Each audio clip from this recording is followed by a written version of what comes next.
ചില വെളിപ്പെടുത്തലുകൾ വരുമ്പോൾ ചിലർക്ക് രാജിവെക്കേണ്ടി വരുമെന്ന് CPIM സംസ്ഥാന സെക്രട്ടറി MV ഗോവിന്ദൻ. ഒന്നും വളച്ചൊടിക്കാനും മറച്ചുവെക്കാനും ഇല്ല. സ്ത്രീ വിരുദ്ധത വളർന്ന് പന്തലിച്ചിരിക്കുകയാണെന്നും MV ഗോവിന്ദൻ പറഞ്ഞു. ചില കാര്യങ്ങളുണ്ടാവും, ചില ആൾ വെളിപ്പെടുത്തട്ടെ. അപ്പോൾ ചില ആൾക്ക് രാജിവെക്കേണ്ടി വരും, രാജിവെക്കും. രഞ്ജിത്ത് രാജിവെച്ചിട്ടുണ്ട്, തെളിയിക്കുമെന്ന് പറഞ്ഞിട്ട് നോക്കാം. സിദ്ദിഖ് രാജിവെച്ചിട്ടുണ്ട്. ആ കുട്ടി പറയുന്നത് ഞങ്ങൾ ഇങ്ങോട്ട് വരുമ്പോൾ കേട്ടു, പണ്ടേ പുറത്താക്കേണ്ടതായിരുന്നു എന്നാണ്. എന്നിട്ട് നിങ്ങൾ അപേക്ഷ ആക്ഷേപം കൊടുക്കുമോ എന്ന് ചോദിച്ചപ്പോൾ എനിക്കിപ്പോൾ കുറച്ച് പ്രയാസമുണ്ട്, നോക്കിയിട്ടിരിക്കുക എന്നുള്ളതായിരുന്നില്ല പറഞ്ഞുകൊണ്ടിരിക്കുന്നത്. അവൻ ക്രിമിനലാണെന്നാണ് പറയുന്നത്. എന്ന് പറഞ്ഞാൽ ഞാനിതിനകത്ത് ഓരോരുത്തരെ പറ്റി പറയല്ല. ഇത് പൊതുസമൂഹത്തിന്റെ ജീർണതയുടെ ഭാഗമായി തൊഴിലിടങ്ങളിലുൾപ്പെടെ സിനിമാ മേഖലയിലുൾപ്പെടെ സ്ത്രീ വിരുദ്ധത പടർന്ന് പന്തലിച്ചിട്ടുണ്ട്. അതിനെ പ്രതിരോധിക്കാൻ ഇടതുപക്ഷ ജനാധിപത്യ മുന്നണിക്ക് ബാധ്യതയുണ്ട്, ഗവൺമെന്റിന് ബാധ്യതയില്ല. അതിനെ ശാസ്ത്രീയ രീതിയിൽ തന്നെ ഇടപെട്ട് മുമ്പോട്ടേക്ക് പോകുന്ന നിലപാട് തന്നെ സ്വീകരിക്കുന്നു. റിനു ശ്രീധർ നൽകും കൂടുതൽ വിവരങ്ങൾ.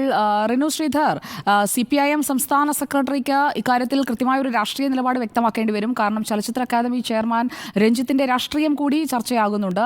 എന്തുകൊണ്ടാണ് ഇത്രയും വൈകിയത് എന്ന ചോദ്യം രാഷ്ട്രീയമായി എങ്ങനെയാണ് MV ഗോവിന്ദൻ നേരിട്ടത്?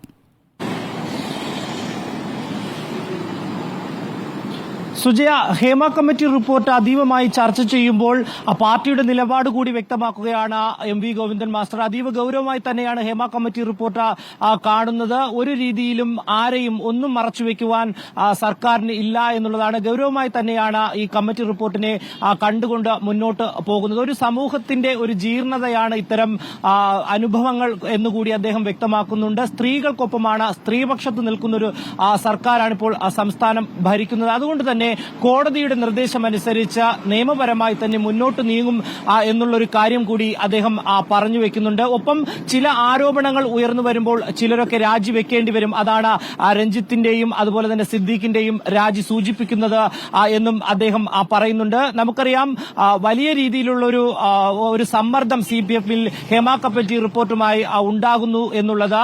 പക്ഷേ ഒരു വിഭാഗം മാധ്യമങ്ങൾ CPM-നെയും അതുപോലെ തന്നെ LDF സർക്കാരിനെയും പ്രതിരോധത്തിലാക്കാൻ ശ്രമിക്കുകയാണ് എന്നുള്ളൊരു ആരോപണമാണ് അദ്ദേഹം മുന്നോട്ട് വെക്കുന്നത്. മറ്റൊന്ന് എടുത്തു പറയേണ്ടുന്ന ഒരു കാര്യം, തെറ്റായ ഒരു പ്രവണതയെയും LDF സർക്കാരും അതുപോലെ തന്നെ CPM-ഉം വെച്ചുപൊറുപ്പിക്കില്ല എന്നുള്ളതാണ്. ഒന്നിനും കൂട്ടുനിൽക്കില്ല എന്നുള്ളൊരു കാര്യവും CPM-ന്റെ സംസ്ഥാന സെക്രട്ടറി പറഞ്ഞു വെക്കുന്നുണ്ട്. ഒപ്പം ചില വെളിപ്പെടുത്തലുകൾ വരുമ്പോൾ ചിലർക്ക് രാജിവെക്കേണ്ടി വരും എന്നുള്ളത് കൂടി ആവർത്തിക്കുന്നുണ്ട്. ഒന്നും വളച്ചുവെക്കാനും മറച്ചുവെക്കുവാനും ഇല്ല.